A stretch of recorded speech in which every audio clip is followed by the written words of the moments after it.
For 20 years, since the day my staff and I arrived here, April 1st, 1997. And there was a group of men and women affectionately nicknamed the Insiders, because they kind of had the inside look at the basketball program, and they were tremendously supportive of us, both physically, mentally, emotionally, and financially. And it allowed us to accomplish a lot of the things that we were able to do during those 14 years. So a lot of the insiders joined us, guys like Mo Shamil and Jeff Smith, Tom Burdette, Carl and Van that are good friends of ours. Just a lot of guys that showed up. Jim Englehart, who was my SID my first few years here at George Mason. So we had quite a collection. Paul Kyle, just a lot of guys. Coach, before practice today, I think you visited the old office. You saw the Final Four display, which I believe was the first time you saw that. What were sort of those experiences like in a 10-minute window before practice even started? Well, what's been very interesting to me in the last, I would say, 2 weeks, I've probably done 12 to 14 hours of interviews about our run to the Final Four because of the 10th anniversary. And CBS Sports did a very, very long article. The Washington Post did one and interviewed just about every guy that was associated with the program at the time. ESPN, the magazine, is coming out with a story. So all of those things brought back tremendous memories for me. And then coming back on campus, seeing the banner, walking through the office, going to the library and seeing the display there, just very, very enjoyable to relive this, 10 years later. What are some of those memories that do flood back when you retell and think back to the stories of that experience? Well, I think that the stories that are brought back to my attention by a lot of people, one is the Bob Rotella story about how Lamar Butler said he dreamt that we went to the Final Four. Another one was the tragedy that Fowler Campbell and his family went through when his grandmother passed away in early February, and there was a very strong possibility he was leaving for 2 weeks to go to Nigeria. But Fowler's father, Festus Campbell, said he prayed to his mother, and his mother said he should stay and pay his respects after the season. And had we not had Fowler and Campbell during that 2-week period, there's no way we would have made the NCAA tournament. We wouldn't have won the regular season in the CAA and never would have gotten that large bid. So there was a lot of things that went into it. Tony Skinn making the game-winning shot at Wichita State, which propelled us into the top 25 for the first time in school's history. And then, of course, on Selection Sunday, when Jim Nantz and Billy Packer predicted that we'd get killed by Michigan State in the first round and that we didn't even deserve to get a bid. As far as your stamp on what mid-majors can do and what the program here did against other schools. Yeah, I think at the time, and John Feinstein even wrote a book about March Madness and said that the Final Four was really reserved for the high major programs, that no mid-major team could crack that shell, and yet our players, our coaching,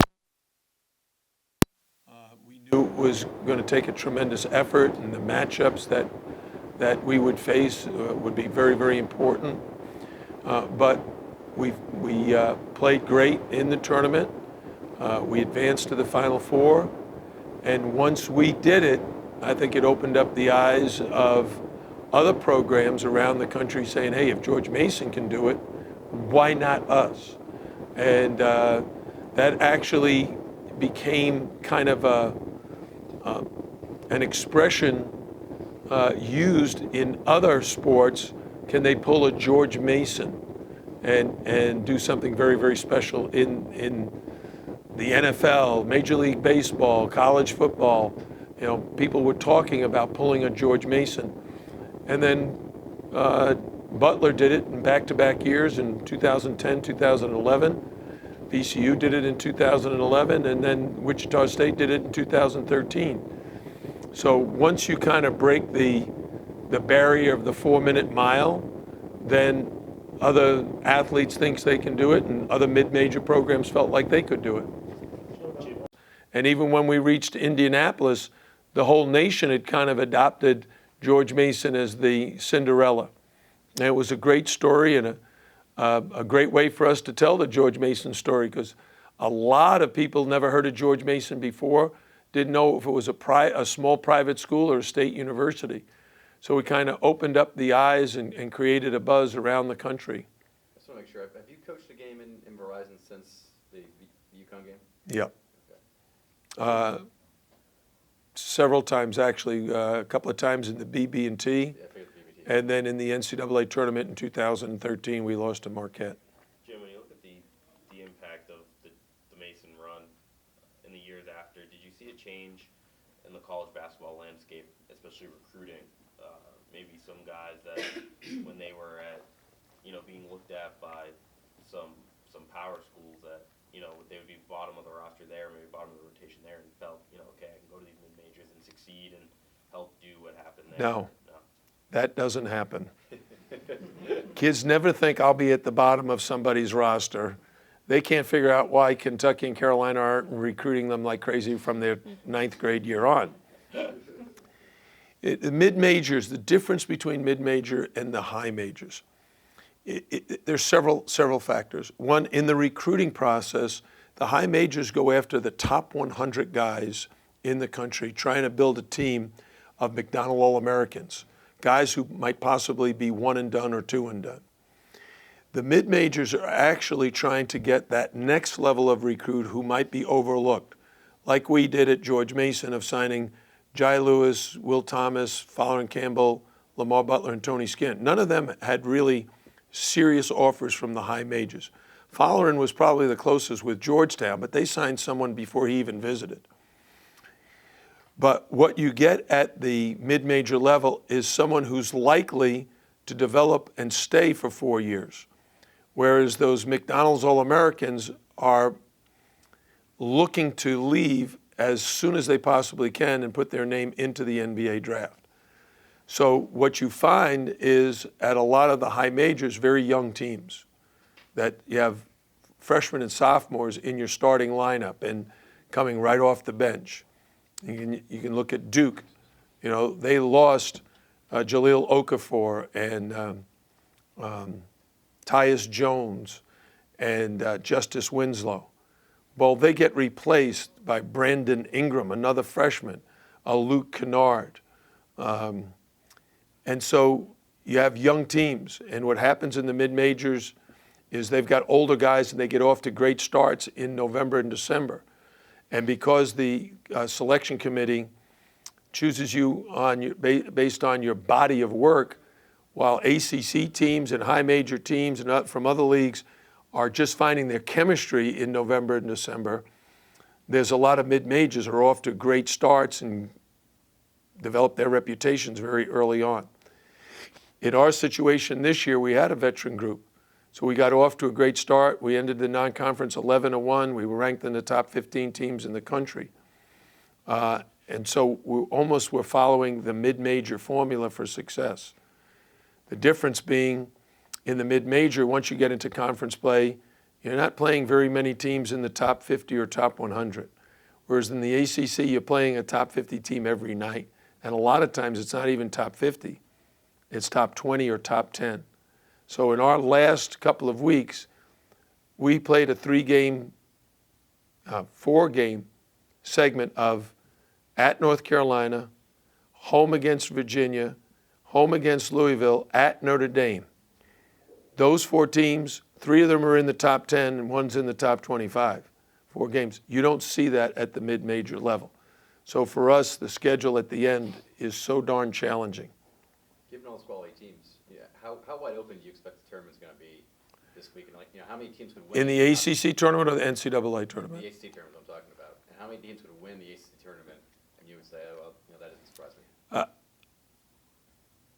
I know, having coached against those teams from like January 2nd till this past Saturday, that there wasn't a game that we went into that we thought that our opponent wasn't every bit as talented or every bit as good as we were. It was who played better that day. And it's going to be true this weekend. Oh, there's some teams that play a little more consistently, like our team did, and finished the season 13-5. Carolina, 14-4. Virginia, 13-5. So some teams have played a little bit more consistently. But by this time of the year, everybody in the ACC is really good, and everyone is capable of going on a major role, not only in the ACC tournament, but in the NCAA tournament. And we have 8 or 9 teams that are very, very capable of winning the national championship. You mentioned a veteran-laden team. What's the key to that? I mean, obviously you had a senior-laden team at George Mason. What's the value of that tangibly in March? Well, veteran teams have experience. They've been through it before. They're not uncomfortable in that environment. Some teams still feel the pressure of trying to win because they're a high seed. And that was our advantage at George Mason, where the opponent we were playing was expected to win, and the general fan expected us to lose. We took advantage of that and really created in our players' minds that we were such a big underdog that nobody expected us to win, yet we're every bit as good as the teams we're playing. And the pressure was all on them. And we had to keep the pressure on them by keeping the game close. And as the game got near the end then, we wouldn't be the team feeling the pressure and they would. ACC teams, most of the teams that'll make the field, be pretty high seeds. Carolina's going to be a high seed. Virginia's going to be a high seed. We should be a fairly high seed. Notre Dame will be in the mix for a high seed. And whoever else Louisville would have been. So you've got to handle that additional pressure of being the favorite. Jim, what did you learn from the 2006 run that you can teach this team about what it takes to make a similar run to, say, a Final Four? Well, I talked to him and have talked to him throughout the season about it's really not about winning. It's about enjoying playing. Because if you enjoy playing, you have fun playing, you play really hard, and you play really well, the score takes care of itself. If you put a lot of pressure on yourself, you're not really enjoying it, you're frustrated if you miss a shot or you get called for a foul that you didn't think was a foul, handling the emotional aspect of the game at this time of year is really so important. I don't know if I could put a percentage on it.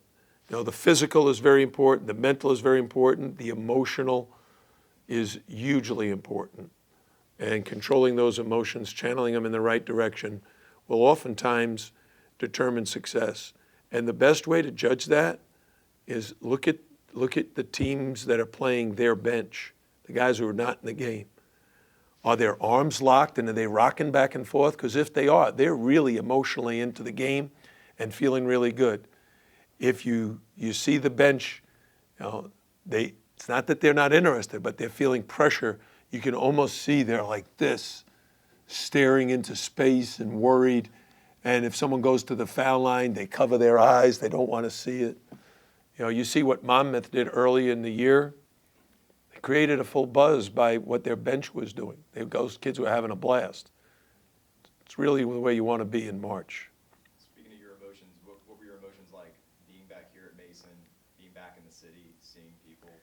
Well, it's so enjoyable for me to see friends, people I share so many experiences with. Two of my coaches were on that Final Four staff. Chris Caputo is now my associate head coach, and James Johnson was a full-time assistant. He's now our director of basketball operations. We share those stories. We share those emotions. So we try to share those with the team to get them ready.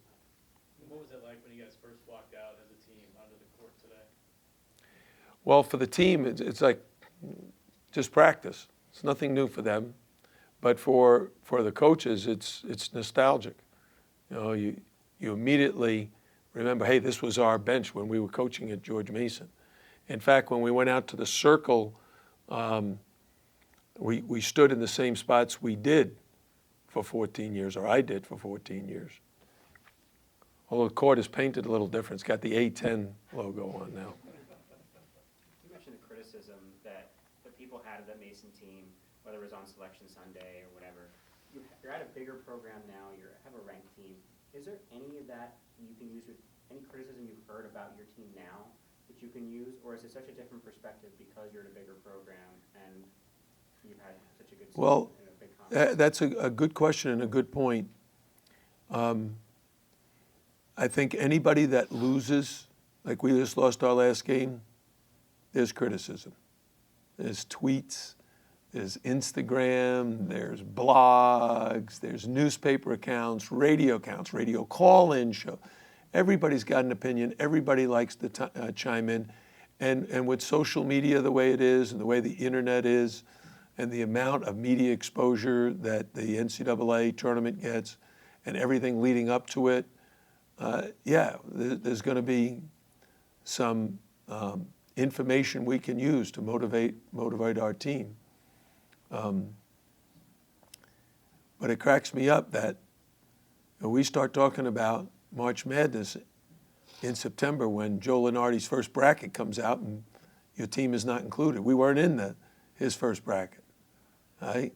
And then all of a sudden when we did get in, everybody was so excited. I said, why? We'll be out of it in 2 weeks and someone else will jump in there, because that's how that works. You win a game, you move in, you lose a game, you move out, and it wouldn't be any fun for the fans to follow if the 68-team bracket was with the same teams from September to March. What makes it fun is, someone moved in and someone moved out. So I think when Northeastern beat us, they moved in from the CAA. It was November. So that stuff kind of amuses me. It's kind of like Donald Trump, when he first was running for president. Everybody said he doesn't have a shot. Now he's the front runner and everybody's trying to get him out. So like that's what Joe Lunardi does. Some probably alum calls in complaining about somebody's school got left out, and so the next week they're in there. Does he have a subscription to that, by the way? Because if he did, he'd make a lot of money. People would subscribe to it.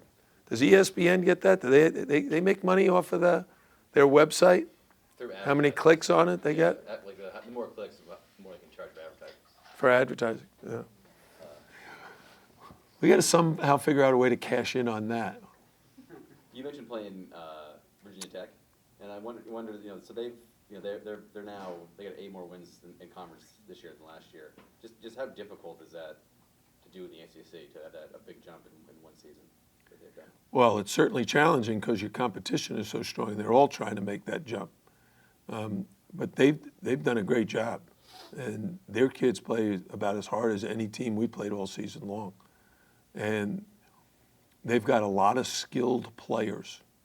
They're not the biggest team in the ACC, Carolina is, but if you look at their roster of skills, and you look at a Seth Allen and a Zach Leday and a Justin Bibbs, those guys can really shoot, and Justin Robinson can really shoot. They've got weapons at every position. And the team they're likely to play, Florida State, if Florida State can get by Boston College, Florida State is also very, very gifted with 2 or 3 NBA players in their backcourt. Jim, as time has gone on, do you find yourself maybe having a greater appreciation for what you guys were able to accomplish here 10 years ago? You said so many people outside of this area probably never heard of George Mason and what you did for the university. As time has passed, do you find yourself kind of just... Well, really, we knew it going through it, because of the amount of exposure that we got. We had 150 members of the media at our practices. The place was going wild. The fans were filling the Patriot Center back then, Eagle Bank Arena now, with students and fans just cheering this team on. So we knew we had done something very, very special back then. Reflecting back on it, thinking about how difficult it was to beat 3 previous national champions and how well that team had to play to do that. And Wichita State, who gets kind of overlooked because they were another mid-major, but they were an extremely talented team. And so, you know, very, very proud of what that team was able to accomplish. And no, it's not easy for anybody. I have a lot of friends in coaching who never reached the Final Four. And so we feel very, very fortunate we were able to do something like that. Thanks, everybody.